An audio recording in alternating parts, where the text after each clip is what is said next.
Hi and welcome back. In this video, we're going to delve into a question that parents often kind of get apprehensive about, and that is, how do you homeschool a high schooler? And the real challenge there for many parents is, oh, how am I going to teach some of these really like challenging high school courses? I'm not really good at math. How am I ever going to teach calculus or physics or some of these more challenging classes? And that apprehension is understandable, and we're going to help you by answering that question in this video.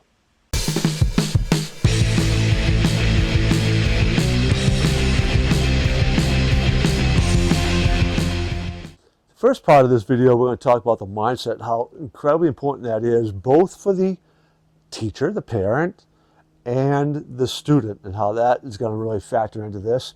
The second, and it kind of goes along with the mindset, but it's developing the good habits, the self-discipline that will be necessary for a student to really excel in a homeschool environment during those high school years. The third, we'll look at a particular methodology that was really kind of advocated for by the Robinson family, and which is really about a self-teaching model where students are responsible in large part for teaching themselves.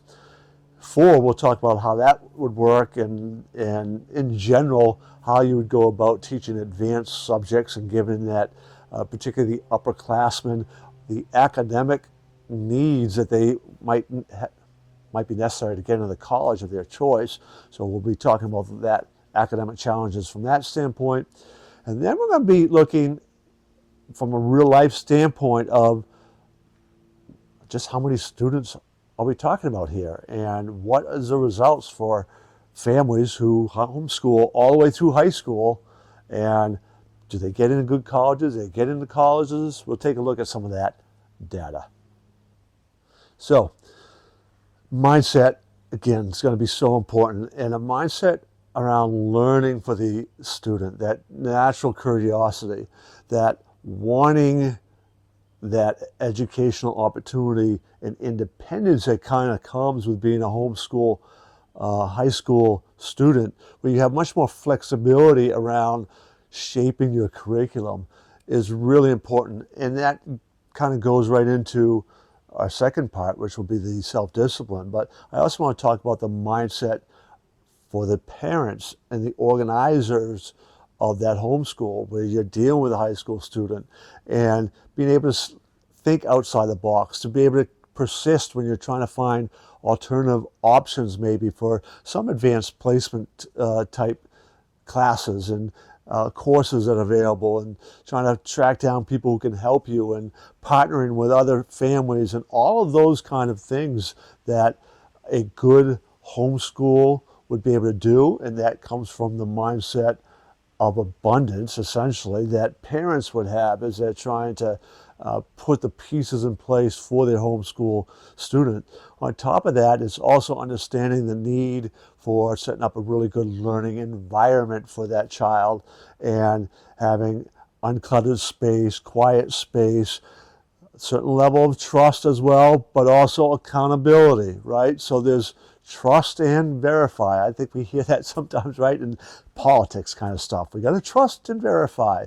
Well, there's an extent to that parents need to do in a lot of aspects of raising their children, is you trust them, but you need to hold them accountable for the work that they're supposed to be getting done, right? So that is all part of the mindset of both the student and the parents. This idea of, what's the second part? Self-discipline. Oh, yeah. Okay. So what goes along with this idea of the mindset is self-discipline. You need to be able to know that your child is going to be disciplined enough to have enough independence that there's going to be work getting done and the learning getting done, that they're curious enough about their own learning, about their own courses that they want to take, and designing their own learning opportunities, that they will follow through and help design that on their own. There's obviously certain standards that you've got to do. You have to have bunch of years of math. You have a whole bunch of English type courses where they're reading, literature based, the writing based. You need to do that. Certain number of years of science, history. You have to get those subjects in. Foreign language. Fortunately, there's lots of opportunities and options out there. But again, the discipline of the student to be able to work independently, because a lot of it would be independent when you get to high school level, that that they're going to be able to excel in that kind of environment and do what's necessary. And this is exactly what the Robinson method was all about, right? The Robinson self-teaching method is about making sure you give them good books and good opportunities with self-discipline in a structured environment where they're working from, with some, correcting and teaching the honesty and all of this kind of actual logistics of running a self-teaching curriculum and learning opportunity is what the Robinson family is all about. And their children all earned like PhDs and became they were high advanced degrees. So it's very doable, and they've taught the same method to thousands of others people. And at the high school level, it has a whole lot of merit. This does not mean that you wouldn't look for opportunities where you can do group learning and take a group class together with other homeschool families. So you maybe hire another teacher, or you get them signed up for some university courses, or any of those kind of things. There's some really good online learning opportunities for some really good classes and learning opportunities. I would also strongly encourage you to train their mindset. Get some really good training on all aspects of their mindset so that they can deal with the transition from high school to college. It is a significant one. Or from high school to community colleges or trade schools or the military or whatever pursuit they have after high school. Their success in life is going to be so much dependent on their mindset that you want to make sure you're pursuing that as well. So one of the big apprehensions for parents is this advanced subject idea. It's like, am I really going to be able to help my child get what they need with classes I have no idea how to teach, and I don't even think I could afford teachers, or whatever the obstacle might be for getting them enrolled in even in a university class, which is a very viable option, quite frankly. But it's advanced placement classes, and which AP was slightly different. I just kind of blurred those lines. But AP classes are not the same as just challenging high school classes. AP classes are actually classes where you take a test where you can get college credit, right? So those you really need to investigate what your options are in your area for getting those taken if you want your child to do that.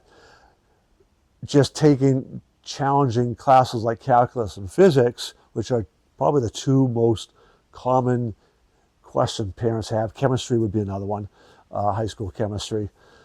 But like with the Robinson method, good books and giving the student an opportunity to look through the test book, look at examples, read through it, see what's being done, try to understand what these problems are. Then there's lots of online resources, things like Khan Academy and other online things where how do you solve a differential equation? And it will give you, find tutors, videos online, which will walk them through it. And doing that, students will often, once they get it and see it and figure it out, they've got it, right? They've got it. They because they have pursued that on their own, they found a way or somebody that can really show them so they understand it, then they've got it. And quite frankly, that's the ultimate learning opportunity right there. And it should never be a hindrance to homeschooling your high school student, because there's just too many options and too many opportunities which will serve them extremely well. So the reality of this is there are like 12 million, roughly, high school students in this country, and about 2 million of them are homeschooled. So of those homeschoolers, about 60 plus percent, 65%, some around that number, go on to college, while less than 60% from public schools go on to college. And those homeschooled high school students also tend to do better on standardized tests, and they tend to do better in college, and they tend to be more likely to graduate within 4 years. So the data is absolutely supportive of the idea that homeschooled high schoolers do very well. So it's working. It's a workable system. Parents should not be worried about doing that. And the process we laid out to help your homeschooler do that will be hugely beneficial. And then absolutely no question that they will become one of those statistics of one who does well, goes on to college, does well in college, and graduates there, especially when you include the mindset training. and I don't say that like flippantly. That's what I'm all about. So I obviously believe that wholeheartedly, but we all know it. We all understand how important the kid's mindset is in making those transitions and finding success at wherever they go. I invite you to subscribe to our channel and check out all our other videos. And I also invite you to register for our free webinar, Enhance Your Students' Performance to Next Level Success in Academics, Athletics, the Arts, and Life. You'd find the link to that webinar in the description to this video. So register for that today and check that out.